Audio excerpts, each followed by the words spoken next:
Olá, boa noite. Eu sou o jornalista Cefas Carvalho e estamos começando mais uma edição do programa Conversa de Botequim. Toda sexta-feira em um bar ou restaurante de Natal, Parnamirim ou alguma cidade do Rio Grande do Norte, um bate-papo, uma conversa interessante com alguém que faz algo relevante no Rio Grande do Norte. E no programa de hoje nós vamos ter muita coisa junta, poesia, fecenina inclusive, advocacia, mundo do direito, jornalismo. Estou aqui, como você já pode ver, com o jornalista, poeta e advogado Cid Augusto, a quem eu vou saudar. Cid Augusto, bem-vindo ao Conversa de Botequim. Muito obrigado, Cefas. É um privilégio estar aqui com você.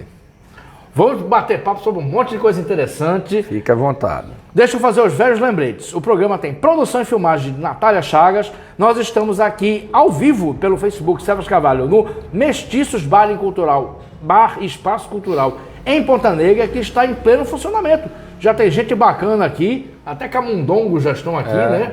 O bar frequentado por camundongos. Mickey Mouse, né? Nosso querido Túlio Rato, com sua consorte Ana Cadengue, jornalista aqui. Lázaro Amaro aqui também, tem gente que disse que vai chegar aqui. Enfim, o Mestiço está aberto. Agradecer a Jaime e a Josué pela parceria e por nos receberem aqui. E lembrando que o programa é 100% interativo. Da mesma forma que pode assistir no Mestiços, também pode fazer comentários e perguntas para Cid Augusto. Ele prometeu que responderia todas em detalhes. É só fazer as perguntas pelo Facebook Cefas Carvalho. Eu não sei se todos os detalhes são contáveis, né? Ou se você se lembra, né? Enfim.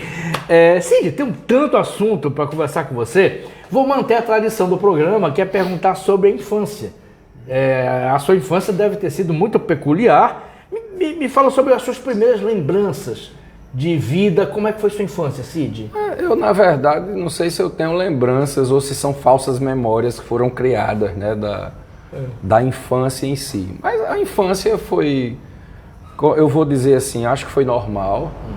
Tirando um incidente quando eu tinha 1 ano ou 2, que a minha avó paterna estava lá em casa e ela deixou uns comprimidos de Lorax numa mesa. Eu pensava que era melhorar o infantil, que era docinho, né?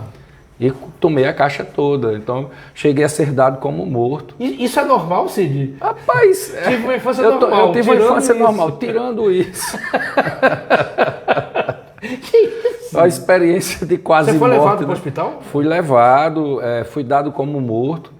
E perceberam que eu estava vivo quando meu pai, que é médico, foi tirar a sonda. E eu gritei, né? Reclamando.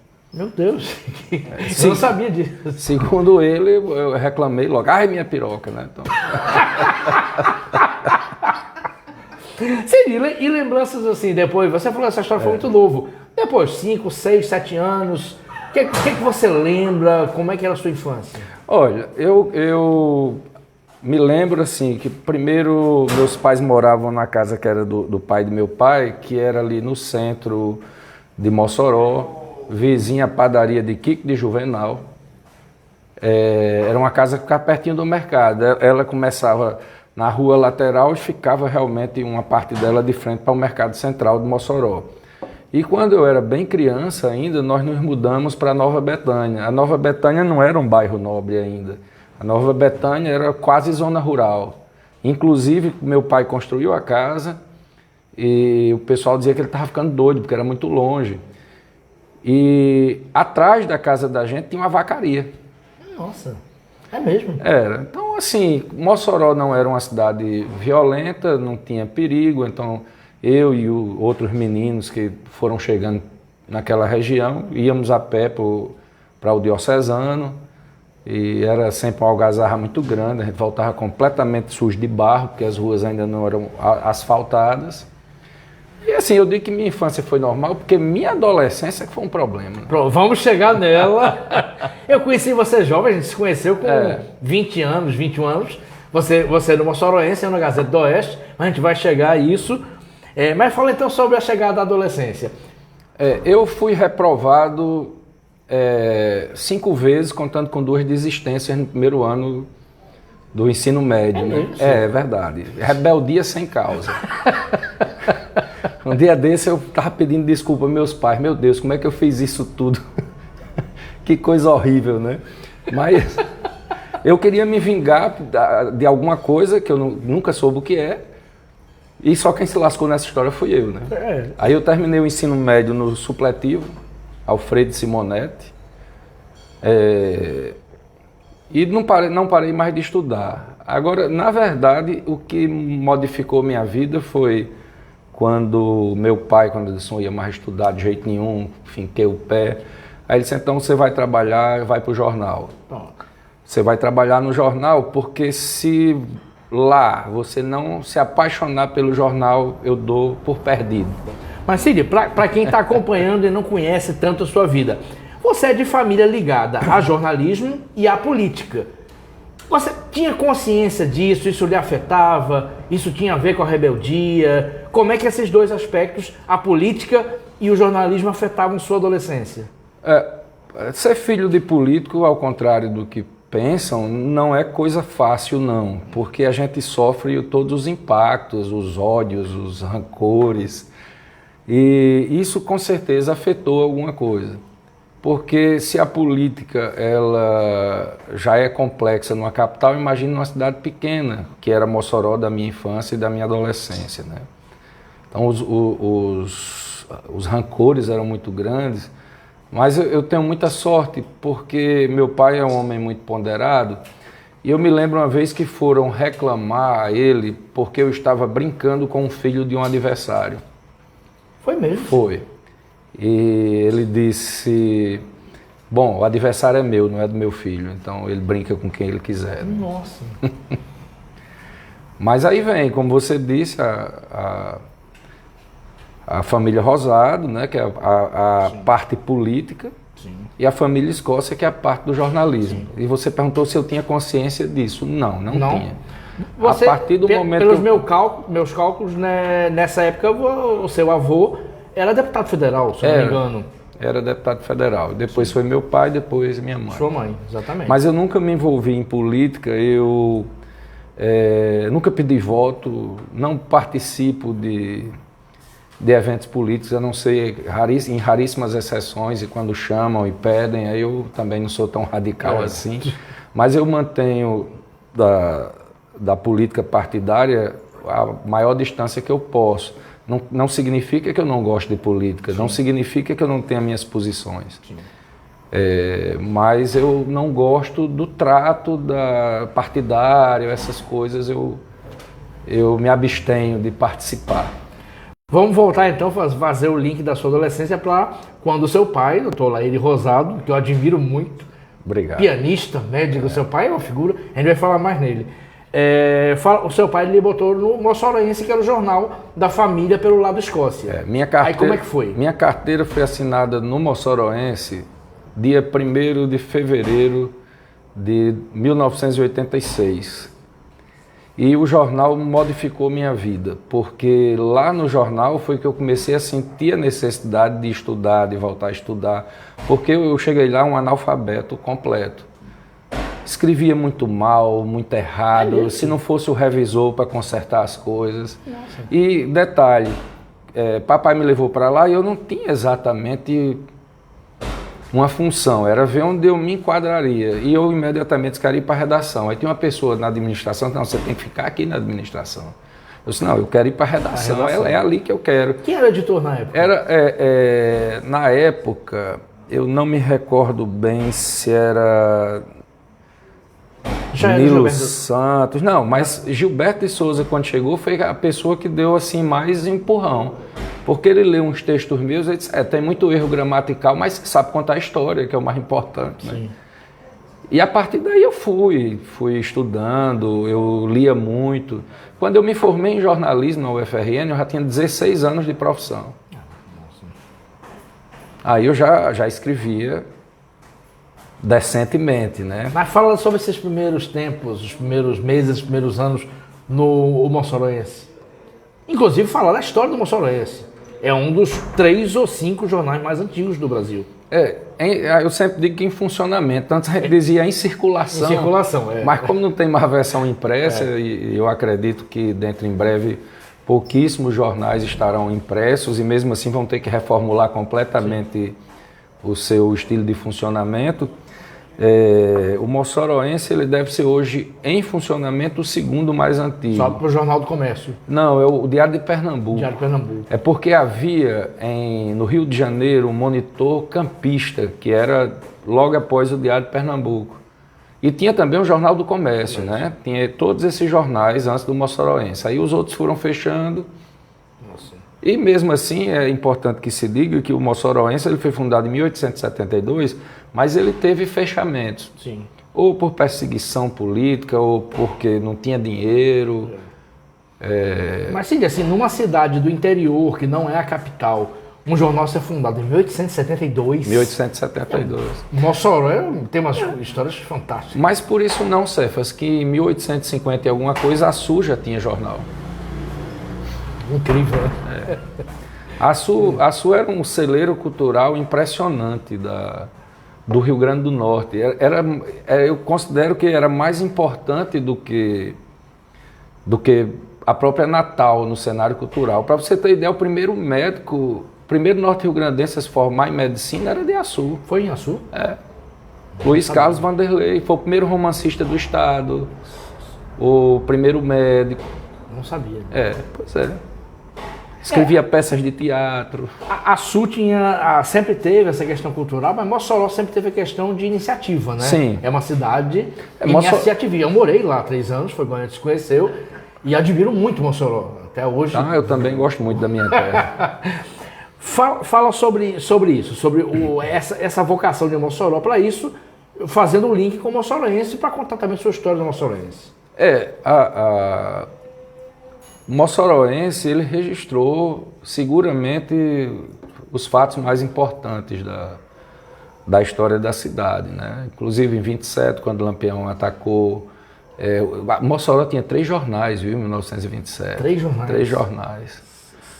Inclusive um já com fotografia. E os 3 jornais entrevistaram Jararaca, mas quem entrevistou primeiro foi Lauro da Escócia, que era o dono do Moçoroense na época. E ele fez a entrevista, não é uma entrevista ping-pong, ele narra o que ele perguntou e o que Jararaca respondeu. Jararaca, que para quem não sabe, acho que pouca gente não sabe, era um dos cangaceiros de Lampião, que foi enterrado vivo, inclusive. Ele foi assassinado. Foi assassinado e virou santo em Mossoró. Aqueles fenômenos de Mossoró também. Que pois é. Hoje ele foi para invadir a cidade, hoje é santo, né? Vão rezar lá, enfim. Aí tem umas questões assim que Mossoró realmente sai à frente do restante do estado, mas em alguns pontos, por exemplo, a libertação dos escravos antes da Lei Áurea. A Lei Áurea foi em 1888, Mossoró libertou em 1883. Isso. Um tempo desse eu estava conversando com o professor Marcílio, da UERN, e ele levantou uma coisa que eu achei que tem toda razão. Porque se você for olhar a história, tem muita gente do Ceará envolvida no episódio da libertação dos escravos em Mossoró.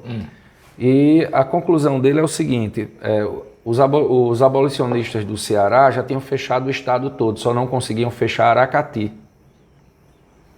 E para fechar Aracati, eles estimularam o movimento de Mossoró, que era para ilhar Aracati. Sim.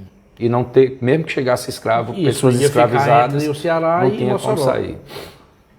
E foram bem sucedidos, então? Foram sim. E nessa coisa tem um cara que eu acho impressionante, já que a gente estava falando do jornal. O Jornal Moçoroense ele foi fundado por Jeremias da Rocha Nogueira, que é meu tetravô, ajudado por Ricardo Couto e por José Damião de Souza Melo, que é meu trisavô também.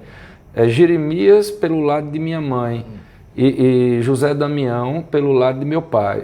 José Damião era padre em Portugal, e reza a lenda que ele rasgou a batina em praça pública, tocou fogo, veio-se embora para cá. Nossa. E esse homem, ele participou dos movimentos abolicionistas do Ceará, do Rio Grande do Norte e do Amazonas. Nossa, que história! Vamos continuar com o moçoroense. Vamos lá. Se ramificar aqui, a gente vai ter dezenas de histórias. Aí como é que foi sua, digamos, entre aspas, ascensão no moçoroense? Você disse que você começou a estudar, você começou a aprender, começou a escrever. E aí como é que foi acontecendo, Cid? Cefas, como eu disse, eu escrevia muito mal, né? Aí o que é que eu fazia? Eu olhava depois que os revisores, que na época a gente ainda tinha Copydesk, né? Que é um revisor mais... Isso a gente está falando de final dos anos 80 para começo dos 90. Exatamente. Era um outro tipo de jornal, né? Completamente diferente. Aí o que é que eu fazia? Eu lia os jornais de fora, que chegavam por lá, eu lia sempre a Folha de São Paulo, os jornais de Brasília, lia os manuais de redação, lia o que aparecesse de jornalismo para mim e, ao mesmo tempo, eu observava o que é que tinha sido mudado do meu texto. E foi dessa forma, lentamente, que eu fui conquistando, inclusive, o respeito dos colegas, porque, num primeiro momento, era o filho do dono que estava lá, né? Porque não serviu para nada, botou para cá. Aí como é que foi essa sua ascensão? Você foi de repórter, você foi galgando posições? Eu fui repórter policial, depois eu fui repórter de notícias gerais, fiz outras coisas também, tive coluna, substituía colunista quando faltava. E por último, assim, eu fui para o caderno que hoje é chamado Universo, ainda existe lá na plataforma, que é interessante. Surgiu como Caderno 2, como era em todo canto do Brasil. Lugar, Aí Emerson Linhares deu a ideia, por que a gente não bota um nome diferente? Eu disse, que nome? Ele disse Universo, eu está aceito. Aí numa das reformas que a gente fez no projeto gráfico, aí já passou a ser Universo. E o Universo foi um caderno assim que eu acho... Eu não percebi a importância dele, mas o poeta Caio César Muniz defendeu no mestrado uma dissertação que falava do caderno. Eu fui assistir a defesa dele, ele me convidou, e eu, quando terminou, disse, rapaz, eu não sabia que eu tinha feito uma coisa importante. Porque para mim era trabalho, era uma coisa normal, mas foi um caderno que todo mundo podia participar, escrevendo poesia, crônica, conto, o que quisesse, não havia censura a isso, né? Ninguém controlava. Aí eu repeti uma história que eu ouvi de Dr. Vantan Rosado, que ele, quando reclamavam da qualidade de alguns livros que ele publicava pela coleção moçoroense, ele dizia, tem autor? Aí a pessoa, tem. Ele disse, pô, é o problema do autor, não é meu não, eu não me sinto à altura de julgar a qualidade de trabalho de ninguém. Então... Que bacana. Entendi, a gente está falando do jornalismo, mas já nessa época de juventude, você ainda jovem, a poesia já estava na sua vida? Você já se considerava poeta, já rabiscava versos? Cefas, é engraçado isso. Eu detestava ler também, né? É mesmo? Era. Aí, um dia eu disse à mamãe que tinha muita vontade de pedir a tio Vantan um livro de história de Mossoró, porque eu me interessava por isso, né? Me interessava por isso. Aí eu fui lá, a casa de tio Vantan em Tibau era vizinha nossa, aí pedi um livro. No outro dia tio Vantan trouxe 50 livros. Nossa. Que era, assim, era o kit que ele montava, era de 50 livros. Sempre que alguém pedia, ele mandava 50 livros. Aí mamãe aproveitou a deixa e disse, agora você se deu mal. Disse, por quê? Porque você vai ter que ler tudo. Ele vai cobrar, Ele né? vai cobrar, ele vai lhe perguntar depois. Eu passei não sei quanto tempo me escondendo do tio Vantan até eu conseguir ler tudo. E tio Vantan, nós fomos grandes amigos. Ele morreu décadas depois e nunca perguntou nada sobre isso. Mas a pressão psicológica... Funcionou. Então, aí no jornal, eu não fazia nada de poesia, não. Aí teve um dia das mães que eu estava completamente liso, eu disse, vou escrever um negócio para a mamãe, um poema altamente cafona, meloso, mas que a mamãe adorou, né? A exemplo de toda mãe. Meu filho é maravilhoso, aí, poema horrível, mas foi o primeiro que eu escrevi. E a partir daí eu achei que como a reação dela foi animadora, eu comecei a ir brincando com isso, até chegar o momento da gente fundar a Poema, que foi um movimento que surgiu do Caderno Universo, do Moçoroense. Nossa. Fala sobre os poetas. Você lia poetas populares, a poesia clássica, Drummond, Mário Quintana. Sim. Você começou a ler? Comecei a ler cordéis, sempre gostei muito de cordel. E fui aos poucos conhecendo os poetas consagrados, né? Aí eu li Drummond, Vinícius, Olavo Bilac, Augusto dos Anjos e por aí foi, né? Nossa. Vamos voltar para o jornalismo. Ah, peraí, tem pergunta aqui, tem... Vamos lá, tem gente comentando aqui. Epitácio Andrade, boa noite. Boa noite, Epitácio. Continua acompanhando. Ana Cadengue, que está aqui presente em loco, ou em louco, como diz Túlio Rato. Cid já recebeu o título de cidadão açuense. Esse amor não causa ciúmes em Mossoró? Não, eu não recebi o título de cidadão ainda não, mas eu sou apaixonado por Açu também. Deve ter muitas razões, né? Tem. A primeira razão é minha mulher, que na verdade minha proprietária, né? Que ela é de Açu e... Aliás... Porque está se defendendo aqui no bate-papo contra a Ana, viu? Então Tá defendendo aqui. manda aqui por escrito pra gente Pois ler. Epitácio, não tem... Até agora ninguém manifestou ciúme, não. Ah. Até que... Agora, neste momento, por exemplo, eu estou morando em Natal e vou toda semana a Sul para ministrar aulas. Agora sou professor da rede estadual também de ensino. Nossa. Fui aprovado no último concurso. Que maravilha! E eu vou e volto. E de 15 em 15 dias eu vou a Mossoró para ver meus pais e meus filhos. Embora fale com eles todos os dias por telefone. Perfeito. Cid, vamos voltar a linha temporal, aquele período que a gente se conheceu, nos anos 90. Sim. Eu não lembro se a gente se conheceu no Paralelos, no Acapulcos, Musical 145, não lembro. Mas era um período ainda do jornalismo, vamos dizer, entre aspas, romântico. E boêmio, né? E boêmio, na verdade eu queria dizer isso. Não existia internet nem absolutamente nada de tecnologia, isso veio anos depois, 94, 95, talvez 96. Era o jornalismo das antigas, que o repórter escrevia na máquina de escrever, passava para composição. Né? Os da Gazeta do Oeste eram Galdino, Ferreira e Salles. Os do Mossorense eram, naquela época... Guerra não. Não, Guerra era da Oficina. Guerra da Oficina. Da Oficina, aí tinha Gena, eu acho que ele é policial hoje. Sim. Já estava Zé Antônio, aliás, Zé Antônio chegou logo em seguida, Zé que era irmão de Luciano Leles, meu Leles, querido amigo. Que é fotógrafo também. Luciano, eu quero muito bem o Luciano. Nós trabalhamos juntos, bem juntinhos mesmo, porque ele era o repórter fotográfico. Porque era dupla, né? Era o repórter. Dupla, Eu era dupla com o Maxwell de Castro. Ele achou muito engraçado, porque a gente chegou a um lugar... Aí a atendente disse, vocês estão juntos? Eu disse, há mais de 30 anos, minha senhora. Aí a mulher disse, ei, me desculpe. Não e teve um editor do jornal que pediu a cabeça do Luciano. Eu estava com um cargo lá, que a gente chamava de diretor de redação, mas era um editor mesmo. Sim. E o cara chegou para trabalhar e chegou para mim, eu preciso que você demita uma pessoa. Eu disse, quem? Aí disse, Luciano Leles. Eu disse, amigo, deixa eu contar uma história. Aí ele disse, pois não. Eu já casei 3 vezes, naquela época, né? Porque agora eu já estou no 4º e último casamento. Mas Aí eu disse, olha, eu já casei 3 vezes, o Luciano está esse tempo todo comigo. Aí a pessoa disse assim, e o que é que tem a ver uma coisa com a outra? Eu disse, tem a ver, meu amigo, que o único casamento meu que deu certo foi com o Luciano. Foi com o Luciano. Então, se você não quiser trabalhar, saia. Obrigado, Zé.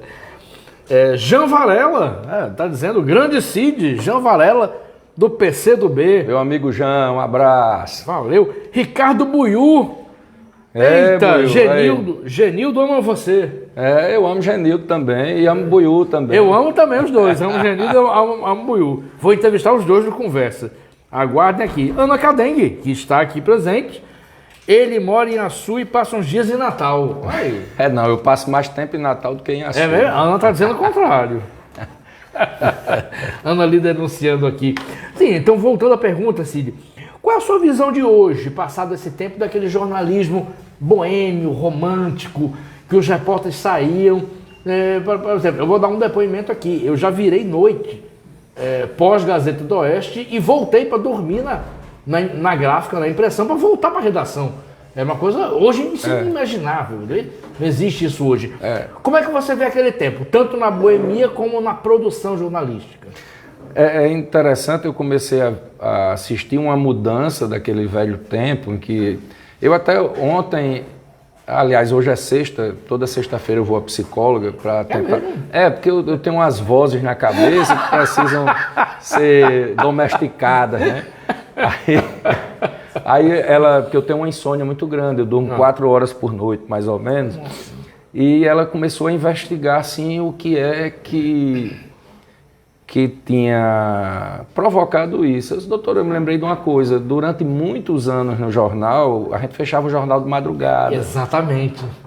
E eu ainda tinha... E quando fechava, a gente ia para os bares. Pra beber. E perto do Moções tinha bares ótimos. Tinha, e às vezes a gente ia para o cabaré de Bilica. Também. Porque não é porque a gente fosse fazer outras coisas, não é porque estava tudo fechado, só tinha o cabaré de Bilica aberto. Ia para conversar, para bater papo. Você estava lá, ficava conversando, bebendo, era ótimo. E a parte jornalística, Cid, como é que você vê o jornalismo feito naqueles tempos? Que não existia celular, não existia nenhuma tecnologia, o jornalismo era na marra, era bloquinho, e anotar e gravador desse tamanho, que você tinha que ligar e aqui a fita emperrava. Como é que você avalia? Quando eu comecei a trabalhar, a gente usava aquele gravadorzão grande, né? Máquina de escrever. Sim. A redação era um caos completo. Sim. Todo mundo falando ao mesmo tempo. Todo mundo falando ao mesmo tempo. E fazendo palavrão, bullying. Não existia essa palavra. Fazia bullying com os novatos. Muito palavrão. Muito. Muita coisa. Agora, talvez por não ser... não era todo mundo...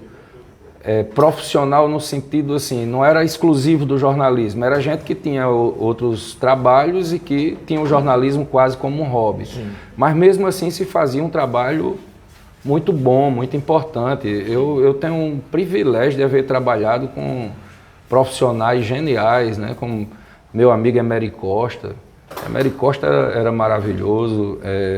Convivi bastante com Dorian. Aliás, a minha primeira lembrança de ter ido ao Moçoroense foi no início dos anos 80 e estava lá Dorian, na redação, que era no primeiro andar, à época, lá escrevendo furiosamente lá. Então, assim, não era um jornalismo acadêmico, ninguém tinha estudos sobre teorias da comunicação, mas todo mundo dava o melhor. E você tinha textos realmente geniais. Tinha textos geniais no jornal. E era muito difícil fazer, né? Como você ressaltou, não tinha celular, não tinha máquina fotográfica digital. A gente ficava na incerteza. Quando o fotógrafo saía, eu sempre pedia para ele bater várias fotos, que podia ser que uma velasse. Isso, o filme podia queimar, a máquina podia cair, podia acontecer qualquer coisa. Inclusive, uma das matérias mais completas e traumáticas que eu fiz foi de um linchamento em Areia Branca. Aquele linchamento, eu quase que ia, e quem foi Shaolin, junto com Raimundo Nunes. Mas eles chegaram já depois, eu cheguei no começo, eu fui o único repórter a fotografar o linchamento inteiro. Conta essa história, que foi o linchamento de 3 rapazes acusados de estuprar uma menina. Um é vivo ainda. Vamos falar, só em Areia Branca. Eu lembro disso que conseguiram telefonar para onde eu morava, lá no condomínio que eu morava. Quase que eu fui e eu não fui. Aí mandaram o Shaolin com o Raimundo. Nós estavam tentando, eu e Maxwell. E ali foi um escândalo, mas foi uma coisa horrorosa. Foi terrível. Porque lincharam com pedras, né? A polícia não conseguiu conter. Conta um pouquinho dessa história, foi bom você ter resgatado isso. Olha, eu estava em Tibau, aí liga para mim um policial chamado Ananias, dizendo que tinha tentado falar. Eu não era mais repórter policial na época, mas ele disse que tinha tentado falar com o repórter policial, que era Sérgio Oliveira, e Luciano Leles, né, que era o fotógrafo que cobria essa área. E não tinha conseguido, depois eu chego já aí. Aí eu peguei 2 máquinas fotográficas que eu tinha, saí com as 2. Quando eu fui, ele disse só assim, tenho aqui uma multidão cercando a delegacia, já queimaram o carro. E quando eu cheguei lá, os 3 rapazes ainda estavam vivos. Né? E eles juravam que não tinham estuprado a menina. Juravam, agora era muito suspeito, porque a menina entrou no barco com eles 3. Para fazer a travessia Grossos Areia Branca. E a menina foi assassinada nesse... Exatamente. Enfim, mas o linchamento tem esse problema, né? A gente nunca sabe se a pessoa... Você não vai saber depois. E a coisa foi tão brutal, Cefas, que eu entrei numa espécie de transe, uma coisa automática, e a adrenalina foi tão grande que eu torei o filme da máquina. Torei. Aí, quer dizer, você só abre no escuro. Aí eu tive a ideia, pedi uma pessoa para me trancar no bagageiro do carro, para eu trocar o filme das duas máquinas que eu tinha torado os dois. Nossa. E até hoje, quando eu me lembro, eu sinto uma repugnância enorme. Inclusive, teve um detalhe curioso, que eu fui à delegacia no outro dia para entrevistar o delegado regional, que era o Coronel Lopes. E quando eu chego à delegacia, tem um povo de areia branca. Eu disse, fulano, o que é que você está fazendo aqui? Homem, é porque o filho da puta fotografou meu marido batendo aqueles cabas sapatos. Ele foi preso. Era eu. Você. Eu disse, como é que pode a pessoa fazer uma coisa dessa? Porque mataram com paralelepípedo, Paralelepípedo, né? paus e paralelepípedo. Paralelepípedo, é bem chocante. O que sobreviveu, eu achei um verdadeiro milagre a sobrevivência dele. Porque fizeram com ele como se faz matança de caprinos e ovinos, né? Mata um bode, você dá uma paulada na cabeça do bode, pronto. Ele foi colocado numa carroceria de caminhão com as mãos para trás, o cabo vinha com a estaca, dar na cabeça dele, e assim, foi uma coisa que se repetiu, ele sobreviveu. Nossa. Sobreviveu. Ele era menor de 18 anos na época, né? Mas, mesmo que eles realmente fossem culpados, eu sou terminantemente contra essa coisa de justiça com as próprias mãos. Sim. Porque você nunca vai ter a certeza depois. Isso. Além do que você pode causar a morte de um inocente. Isso. Aí vira lei da selva. Sim. Agora, só fazendo um arremate da sua pergunta. Na época, como nós não tínhamos celular, telefone mesmo telefone fixo era precário para ligar para as delegacias e tudo, obrigava o repórter a ir para a rua. E o BIP surgiu depois, anos depois, não pronto, BIP. Eu usei BIP lá. Mas o BIP veio em 97, não foi em 91, 92. Isso mesmo. Aí a gente tinha que ir atrás, e eu acho que a presença do repórter na rua é muito importante, porque hoje, se você pegar os blogs noticiosos, você vai ver que tem uma coisa curiosa neles, que é a repetição de matérias. Sim. Ou seja, todos os blogs se alimentam muito de releases. Sim. E não tem uma abordagem crítica disso. Porque o release é um ponto de pauta, não é para você usar integralmente. Mas todos os jornais hoje aproveitam. Na época, sabe o que é que tinha de maior tecnologia no Mossoroense? Era um telex. Nossa.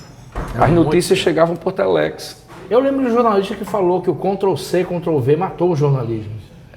Muito provável. E agora com a IA, né? Aí a gente não sabe o que é que vai acontecer, porque a pessoa não precisa mais saber escrever. Eu ia fazer essa pergunta mais para frente. Eu uso IA. Eu uso IA principalmente na atuação como advogado. Porque às vezes você precisa imprimir uma velocidade que você fazendo artesanalmente não faz. Agora tem uma coisa. O advogado ele precisa conhecer o que está fazendo, porque senão a IA passa a perna nele. Porque tem amigos advogados meus que falam que a IA cria leis que não existem, jurisprudências inexistentes. Então você tem que fazer. E como é que eu uso? Eu criei um prompt para revisar texto. Então eu escrevo o texto, jogo e ele revisa o texto para mim. Eventualmente eu peço para ele produzir a peça e depois vou corrigir. A minha proprietária, que é advogada também, ela diz assim, não adianta nada você usar isso, que você passa mais de 1 hora fazendo. Eu disse, não, porque eu vou ler tudo aqui devagarinho, vou checar tudo que é mencionado. Exatamente. Eu saio no processo conferindo absolutamente tudo, né? Exatamente. Sim, tem um monte de ramificação aqui. Tem comentário? Ah, tá, tem aqui. Produção, outro uísque e outra cerveja. E tem comentário aqui. Comentário da sua proprietária, Clarice Tavares. Luciano Leles é a dupla da maldade. Nossa Senhora. Meu Deus do céu. Meu Deus do céu. Tudo de mim que esse homem fez... Hã? Tudo de ruim que esse homem fez, Luciano dava cobertura. Que maravilha, meu Deus. frisando que Luciano é um anjo, o demônio é Cid. Meu Deus, que comentário. Tá vendo, ué? Olá, Raio, tudo bom? Olha isso, Kibe, o velho Kibe. Mas, rapaz, que comentário, claro, isso me surpreendeu. Rapaz, pensou? Quer dizer que Luciano é um anjo, o demônio é Cid. Eu já fui danado. Tem anjo não, a Ana Cadenha está dizendo que tem anjo não. Eu já fui danado. Hoje eu sou um homem regenerado, um boêmio da asa quebrada. Sim, mas para a gente encerrar esse assunto, anos 90, 2000, e ir para outros aspectos. Era um clima de boemia diferente, né? Assim, eu fiz parte disso, eu me sinto feliz e privilegiado por ter feito parte disso. Os jornalistas de Mossoró se encontravam na noite assim, de todos, com toda a facilidade. E de todos os jornais. Bares, restaurantes, cabarés, praças, quermesses, festa Santa Luzia, Focum. Esbarrava lá, estava jornalista. O meu encontro mais inusitado foi com Gilberto Souza, porque foi num motel.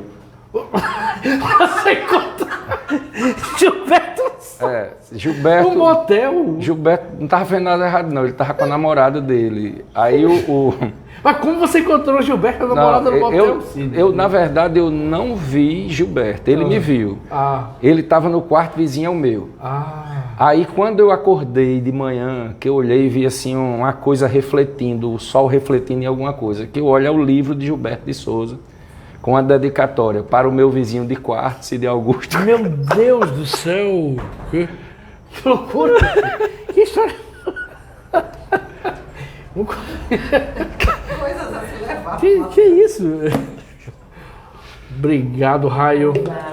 Ô, Jorge. Reabastecendo aqui. Deixa eu transferir para cá. Meu avô dizia que a gente tem que sempre botar o restinho do uísque no outro para reabastecendo. batizar. Cid, então, passada essa fase da boemia, passado do jornalismo, fala um pouquinho como aconteceu. Você começou, você virou leitor, aí você, em algum período, eu vim morar em Natal, depois de um tempo encontrei você em Natal, você veio morar em Natal, estudar em Natal. Conta como é que foi o desenrolar de sua vida e sua carreira, Cid. Cefas, eu quando fiz o supletivo, foi assim, vamos dizer que eu tinha uma autoestima baixa, vamos dizer assim, em relação a estudo, a inteligência. Então, como eu tinha sido reprovado 3 anos em física e os outros 2 anos eu tinha desistido, já fazia muito tempo que eu não estudava, aí uma ex-professora minha, chamada Lourdes Firmino, era diretora do supletivo: por que é que você não faz o supletivo? Tem os provões, se inscreva para os provões, que os provões era tipo assim, vamos supor que eram 10 disciplinas, e eram mesmo 10 disciplinas. Você faz o que você tirar acima de 80%, você já elimina aquela disciplina e depois você vai pagando de forma seriada as outras. Eu fiz a inscrição, mas me esqueci. No dia da prova, ela telefonou para mim: venha fazer a prova, não sei o quê. E eu pensei que fosse uma deferência minha, exclusiva. Quando eu cheguei lá, ela estava com a lista dos inscritos telefonando de um por um. Eu compromisso com a educação. Professora maravilhosa. Pois é, ela estava ligando para todo mundo, era telefone fixo, né? Aí eu fiz o provão e no primeiro dia teve logo a prova de física. Quando eu vi que eu tinha feito acima de 80% em física, aí eu me animei demais. Aí fiquei em 3 disciplinas só, passei em 7, é conta de mentiroso, mas é verdade. Eu passei em 7, paguei 3, inclusive um eu vim aqui para Natal, porque não sei o que é que tem em Mossoró, que eu não podia cursar lá, vim para cá. E em 2 ou 3 meses eu terminei o ensino médio usando um artifício que foi o seguinte: mamãe tinha o Ernie estava abrindo vestibular para Química, Física e Biologia. Era o primeiro vestibular desses cursos. Aí mamãe disse: faça. Mamãe, não tem nada a ver comigo isso.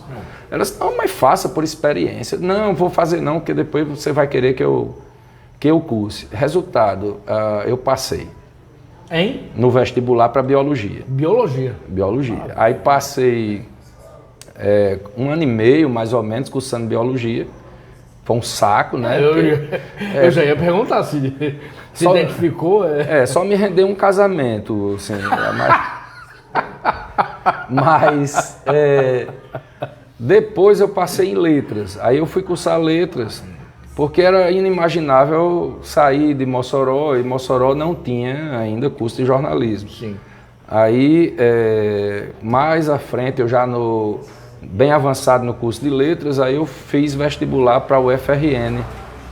Aí passei e vim morar em Natal. Aí já tinha uma coisa mais avançada que era o fax. Então eu continuei editando o jornal à distância, mas todas as páginas eram passadas para mim pelo fax. Para você... Aí eu fazia as mudanças necessárias. Já tinha alguma tecnologia. Já tinha alguma tecnologia. Que maravilha. Sim, eu lembro que a gente conversando, você contou, você foi fazer curso na Irlanda ou na Inglaterra, você tem umas histórias ótimas lá. Foi o quê? Foi mestrado? Foi intercâmbio? Não, eu fui no intercâmbio 3 meses. Mas foi em relação ao curso de letras? Não, eu já estava cursando jornalismo aqui. Já? Teve uma greve bem grande na UFRN e aí surgiu uma oportunidade de eu ir a esse intercâmbio e eu fui. Foi uma loucura, porque eu não sabia dizer uma palavra em inglês. Hoje eu sei falar inglês, sei pedir whisky, vodka, Coca-Cola. Já avancei nesse...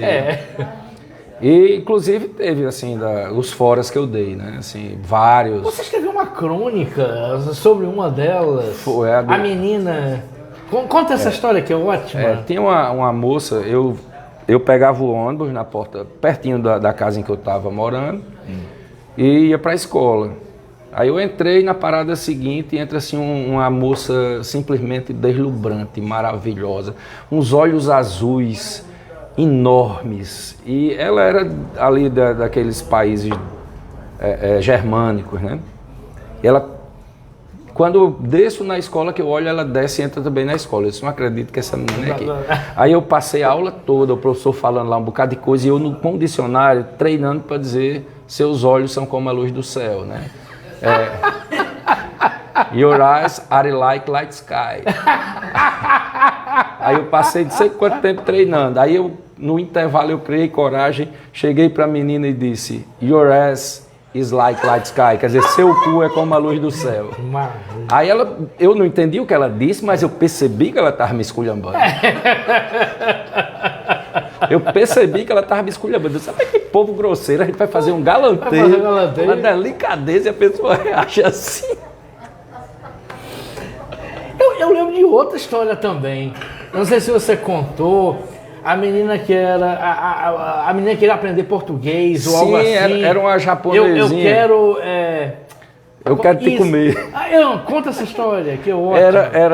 Mas você também que escreveu. Tinha um brasileiro lá chamado Guilherme, ele era paulista, eu não sei, eu não perdi contato com todo esse pessoal. Aí ele disse, esta semana nós vamos às Seven Sisters, são 7 montanhas, que ele chama as 7 irmãs, que são lindíssimas, sabe? Dão de frente para o mar, um paredão assim maravilhoso. E vem quando aparece no cinema. Eu acho que tinha um filme chatíssimo um dia desse, todinho, só porque apareceu isso, eu ficava esperando aparecer de novo. Bom, mas a gente ia a esse lugar, que é o parque das Seven Sisters, aí eu fui para o ponto de ônibus esperar esse amigo, aí ele chega com a japonesa. Aí ela apresenta, era Kumiko o nome da menina. Kumiko, this is my friend Sid, this is Kumiko. Aí ela olha pra mim, aperta a minha mão e faz, eu quero te comer. Aí eu disse, eu quero te comer também. Aí eu vi que era a presepada do cara, né? Que o cara tinha ensinado errado. Aí, quando passou um pedaço, eu disse, o que foi que você quis dizer com aquilo? Né? Aí ela disse, how are you? Como vai você? Vai você? Quando eu disse a essa menina o que é que ela tinha dito, ela quase que se jogava lá. Coitada. Foi uma experiência boa, né? Assim, foi boa mesmo, assim, interessante, né? Foram só 3 meses, mas o pouquinho de inglês que eu sei para me salvar nos cantos pedindo uísque, Coca-Cola, água, deu certo. Deu certo. E foi uma experiência muito interessante, porque como lá é tudo muito barato em termos de viagem, eu fui a vários países. Eu descobri que tinha uma agência vizinha à escola que vendia passagens muito mais baratas para estudantes. Que bacana. Aí a partir de lá eu fui a alguns países. Nossa. Qual foi o seu preferido? Olha, eu gostei muito da Inglaterra, gostei da Escócia, que faz parte do Reino Unido, né? Mas é outra cultura completamente diferente. Fui lá no famoso Lago Ness. Você foi no Lago Ness? Fui ao Lago Ness. Eu fui na Escócia, mas só Glasgow. Inclusive a gente ficou num albergue lá, que era interessante, porque o albergue tinha um cemitério do albergue. Que isso? Fizeram o albergue dentro do cemitério, não sei ou como o contrário. foi, mas tem realmente um cemitério, né? Que maravilha. Cid, vamos voltar para sua carreira, tudo. Você continuou jornalista, a gente vai falar sobre a questão da poesia, inclusive já. Mas aí você decidiu, eu tive uma surpresa, você decidiu fazer direito e se tornou advogado. Como foi esse processo, Cid? Pai, mais uma vez papai, né? É? Papai foi cursar direito, era um sonho dele cursar direito. Doutor Laíre é fantástico.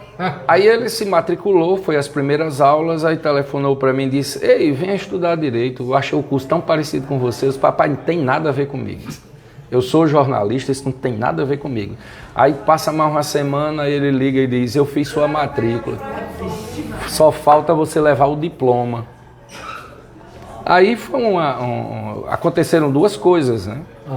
Primeira coisa, eu tive o privilégio de ser colega de papai, né? Nossa, nós nos formamos juntos em direito.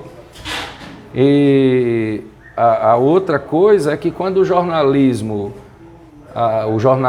nos moldes que nós conhecíamos começou a morrer mesmo, os jornais impressos começaram a fechar, entraram numa crise violenta, aí eu tive que advogar, né?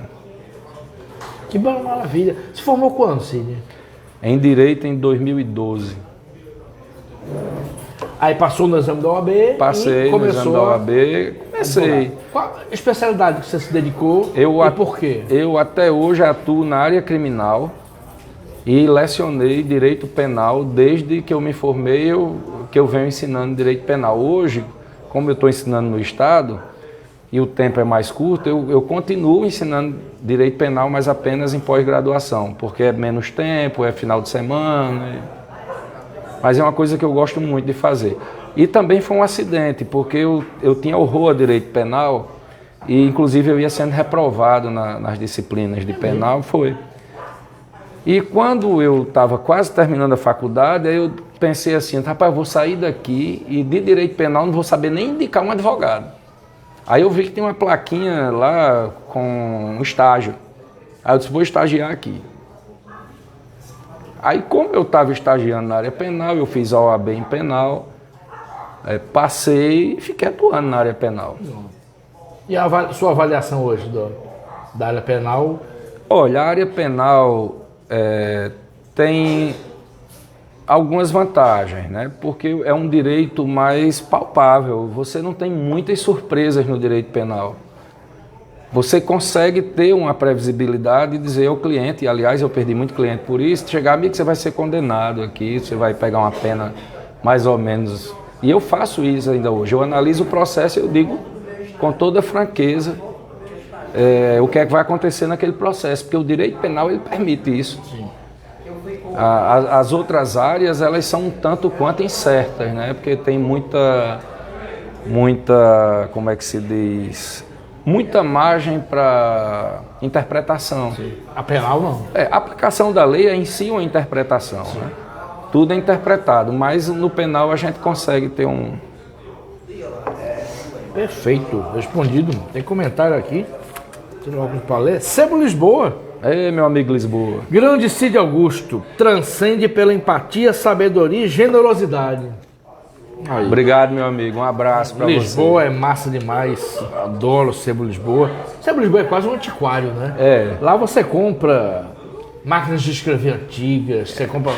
E é extremamente organizado, né? Exatamente. Lisboa é coisa rara. Nos sebos daqui. Por exemplo, o sebo de Abimael, que é maravilhoso, mas lá é um caos absoluto. Eu gosto muito de Abimael, quase todo sábado eu estou lá. Né? Mas é um caos, né? Eu acho bom, eu gosto também do caos. O caos é bom, a organização também, dependendo do... Sim, vamos passar para poesia. Você falou que você começou a escrever versos, falou do verso para sua mãe, que sua mãe gostou, Sandra Rosado. Mas como é que foi a continuidade? Sim, inclusive na época eu fiz para a mamãe e para as minhas duas avós. Aí a mãe do papai era muito bruta, sabe? Aí quando ela lia, eu disse, sou mentira, que eu sou calada. Você disse que ela era calada? Que ela era calada. É toda elogiada. Mas... Aí ela disse, sou mentira. E papai ainda disse, é mesmo. Apesar desse desestímulo ao poeta, como é que foi o decorrer da sua poesia? Assim? Aí, mais uma vez, o jornal. O jornal já era frequentado por poetas e, eventualmente, a gente publicava alguma coisa. Aí eu resolvi abrir um espaço no Caderno de Cultura para poesia. Tinha uma página inteira com poesia de várias pessoas. Sim, detalhe é que no começo ninguém mandava, né? Então eu escrevia vários poemas e botava pseudônimos para... Que maravilha! Para dizer que estava vivo, que estava funcionando. Mas aí pegou, né? O pessoal começou a mandar. E desse caderno participaram o grande Apolônio Cardoso, Marcos Ferreira, Caio César Muniz, Mário Gerson, que eventualmente mandava poesia para a gente. Tinha uns que mandavam, engraçado, eu não vou revelar, porque não sei se já pode, se já prescreveu. Mas tinha uns cabas que mandavam poema para as namoradas e estavam com pseudônimo, né? Não sei se a namorada ia saber que era. Mas a partir desse trabalho, Cefas, aí eu comecei a conviver com vários poetas e a gente fundou a Poema. Pronto, fala um pouquinho, eu ia perguntar sobre isso. A Poema, talvez eu não lembre todos os nomes, mas no começo estávamos eu, Marcos Ferreira, Edilson Neri, tinha um rapaz chamado Cassiano, Rogério Dias, quem mais? Emerson Linhares. Genildo Costa. Pronto, a gente criou aquele primeiro núcleo e a gente começou a criar projetos, né? De recitar poesia nas feiras, de invadir festa do povo para recitar poesia. Era ótimo, de vez em quando a gente levava um empurrão. Que maravilha. Teve uma vez que lá é seu gênio, porque o grupo cresceu rápido. Né?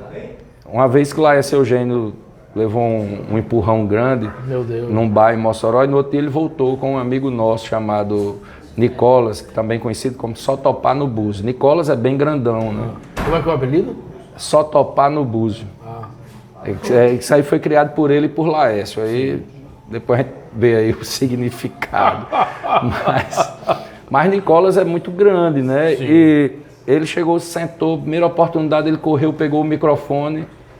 E quando foram partir para cima dele, ele disse, antes de qualquer reação, quero comunicar que hoje eu trouxe o meu segurança. Aí Nicolas levanta, faz assim, aí todo mundo se afasta. Poesia e... Mas a gente estragava muita festa mesmo, porque o cantor estava lá, agora a gente respeitava o cantor. O cantor era sempre conivente com a história. Aí sabe quando é que a gente parou de fazer isso? Quando começaram a convidar. Aí perdeu a graça. Aí perdeu, a gente não fez mais.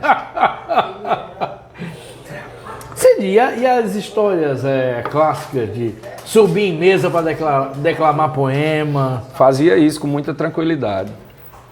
Eu já recitei poema em cima de mesa, inclusive com minha amiga Ana Paula Cadem, que está ali no Blackout. No Blackout da Ribeira? Foi um dia que eu saí de casa para... Aquela coisa, o cara sai para comprar cigarro. Eu não fumava, não. Eu saí para tomar uma, mas eu voltei 3 dias depois. Na terceira noite, a Ana Paula encontrou comigo, né? Lá no Blackout. Exatamente, eu estava em pé sobre uma mesa recitando um poema de Flor Bela Espanca. Aí a Ana Paula, não, eu vou lhe deixar em casa. Vai para casa, a gente pediu um táxi. Eu disse, não, peraí que eu tenho que... Aninha, veja aí se tem alguma flor em algum canteiro desse que eu preciso pegar a flor para... Não vou chegar em casa de mãos vazias, né? Você estava casado? Estava casado. Aí eu passei, só registrando que hoje eu sou um homem modificado. Regenerado. Não estou contando isso com orgulho, não é só para registrar a história. É só um registro, registro histórico. Aí, meu amigo, não tinha rosa, flor, em canto nenhum. Aí eu vi uma funerária que tinha na Alexandrina de Alencar, quase em frente à casa de Celso da Silveira. Aí eu disse, para aqui. Aí eu cheguei pro cara, ele estava atendendo uma pessoa, ele terminou o atendimento, eu já estava assim, meio cochilando na porta, aí ele disse, meus sentimentos. Aí eu disse, ainda não. Mas se você não tiver uma flor, pode ser que aconteça. Aí ele disse, só tem essas congeladas aqui no freezer, dá certo. Meu Deus. Comprei a flor, cheguei em casa, apertei na campainha,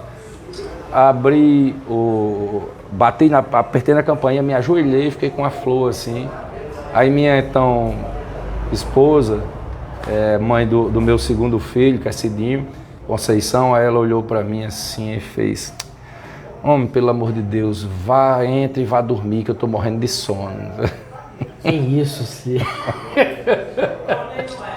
Deu certo, né? Sim, a gente veio cantando Tornei-me um Ébrio no táxi. Quem veio? Ana Cadengue? Eu e Ana Cadengue cantando Tornei-me um Ébrio. Tornei-me um Ébrio. Pra esquecer. Que maravilha, assim. Sei, pera, alguma hora vamos perguntar sobre poesia, perguntar pra você. Pera. Brito Silva, Britinho aqui, ó. Beijo, amigo Britinho. de longas datas, aqui nas trincheiras, ouvindo tudo. Valeu, Britinho. Eu vou fazer uma conversa com o Brito também. Eu quero ele contar as histórias aqui. das antigas. Se você tirar Brito de casa, eu venho pra cá.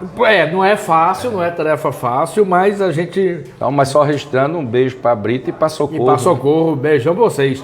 Ana Cadengue aqui presente, já citada em várias histórias. Cid Augusto trouxe até o advogado para analisar tudo.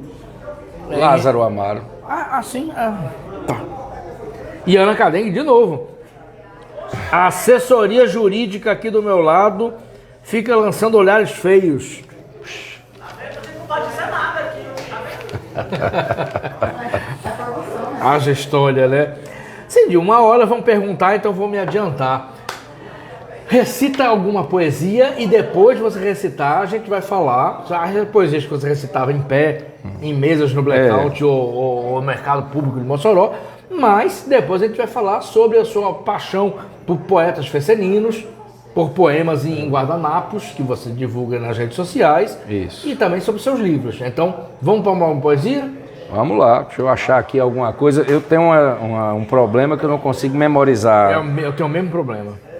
Mas eu me preparei aqui, fiz uns prints pra gente... Cadê? Você quer que estilo? Lírica apaixonada, por enquanto. Pronto, vamos lá. Odisseia, é um soneto. Fêmeas, meio peixe, meio gente, arrastavam-se pela madrugada. Cantavam qualquer cântico indecente. E eu caía iludido da jangada. Minha Odisseia sempre foi dos loucos, navegando perdido em mar de sonhos, por desejos abjetos mais risonhos, sem amarras e sem ouvidos moucos. Morri assim, na flor da tempestade, na fração da mentira que é verdade, que nem a rima falsa para a prosa. Nas ondas do pecado, minha santa, um náufrago se afoga enquanto goza, uma sereia goza enquanto canta. Olha! Eu pedi romântica, acabou sendo erótica. Foi erótica. Mas é porque a maior parte da minha produção é erótica. É erótica, verdade. Tem umas românticas também, né? Mas... As eróticas fazem mais sucesso. Mas é o que eu gosto mais de escrever. Vamos falar sobre o Fessenino. Fessenino. Eu conheci o Fessenino por intermédio de Celso da Silveira. Sim. Eu não conhecia Celso ainda, mas já tinha Glosa Glosaram, que é um dos clássicos, né? Dizem que foi o primeiro best-seller da literatura do Rio Grande do Norte. Sim. Que é uma coletânea de poetas fesseninos. Eu achei incrível aquela forma e aquela coragem de dizer coisas tão cruas e tão fortes, que eu passei a ler o que eu achava de Fessenino, que é diferente do erótico, né? Porque sim. o erótico... O Fessenino é outra coisa. O Fessenino é pornografia mesmo. Maliciosa. E ofensa. Exatamente. Inclusive eu fui participar de um evento acadêmico e eu apresentei essa coisa da poesia Fessenino e o pessoal ficou muito horrorizado. O pessoal ficou muito horrorizado. Acredito. E a pergunta que me foi feita foi uma só. Você acha que isso ainda tem lugar na sociedade atual? Eu disse, olha, tirando os poemas que são, vamos dizer assim, politicamente incorretos, que são homofóbicos, que são misóginos, que são racistas, tirando essas expressões que a gente encontra muito no fecenino, sim, eu acho que é legítimo. E a pornografia, ela existe em todas as sociedades. Sim. Não é algo inusitado dos poetas de Açu, não. É algo que existe em todas as sociedades. Na pesquisa que eu fiz, inclusive, eu me lembrei que eu havia lido um livro há muitos anos chamado Conhecimento Proibido. Acho que não sei se é Roger Chetak o autor, mas tem um trecho lá que ele fala disso, do conhecimento proibido, e ele menciona a poesia pornográfica, e ele diz assim, que na Biblioteca Central lá de Paris tinha uma seção chamada Enfer, né? Inferno, que era o inferno da biblioteca, era onde estavam esses livros proibidos. Nossa! E a gente conversando aqui já várias vezes, a gente em bares conversando, o pai de Clarice é um poeta fecenino de Açu, que tem um histórico. Fala um pouquinho sobre isso. O pai de Clarice é o poeta Sávio Tavares. Ele é um fecenino na melhor expressão da palavra, não sei se é pior, mas Sávio, ele escreve fecenino e ele publica com a maior tranquilidade, né? Ele não está nem aí preocupado. Aliás, ele não está preocupado também em perder... nada, né? Não está preocupado nem em perder um amigo, vou lhe dizer aqui, ou um genro. Porque quando eu conheci Clarice... Deixa eu ver se eu localizo aqui rapidinho. Tá certo. Quando eu conheci Clarice, eu fui... me hospedei na casa deles, né? A primeira vez. Aí, meu amigo, eu saí com Clarice, eu não sei, era alguma festa. E como eu cheguei muito tarde, eu não quis ir à cozinha para pegar um copo, para não fazer barulho, para não acordar Sávio. Nem Jesus, que é minha sogra. Aliás, eu conheci Jesus em Açu, né? Sua sogra é Jesus? É Jesus. Meu Deus. Eu conheci Jesus em Açu. Aí eu peguei e fiz o seguinte, peguei a tampinha do uísque, comecei a botar o uísque na tampinha e tomar. Aí quando eu acordo no outro dia, tá a presepada feita, né? Vici de tomar na tampa no carnaval de Açu. Dançando o frevo rasgado, passaram-lhe a mão no caneco, não quis voltar ao boteco para tomar copo emprestado. Criativo advogado em momesco rendezvous, querendo beber pitu, ao chegar ao pé da rampa, vencido toma na tampa no carnaval de Açu. Que maravilha, meu Deus! Aí eu me apaixonei de vez. Claro. Eu não sabia, eu não tinha noção. Um sogro desse, né? Você não encontra em qualquer lugar, não. Eu não tinha noção disso. Que ele escrevia também. Que maravilha. E ele é brilhante, ele não é repentista, mas ele produz com uma velocidade. Nossa. Eu, às vezes, levo alguns dias para produzir um fecenino. Ele vai... imediatamente. Viu você lá tomando na tampa? Na pandemia, Túlio Rato inventou de fazer umas lives assim. Aí Túlio saía ligando, acordando todo mundo. Eu lembro, me acordava meia-noite, ele e Ana.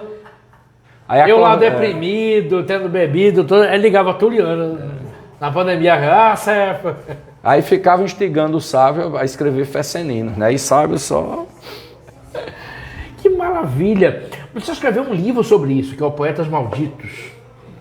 É um trabalho de conclusão de curso, é isso? É o seguinte, eu contei que eu comecei letras e parei. Sim.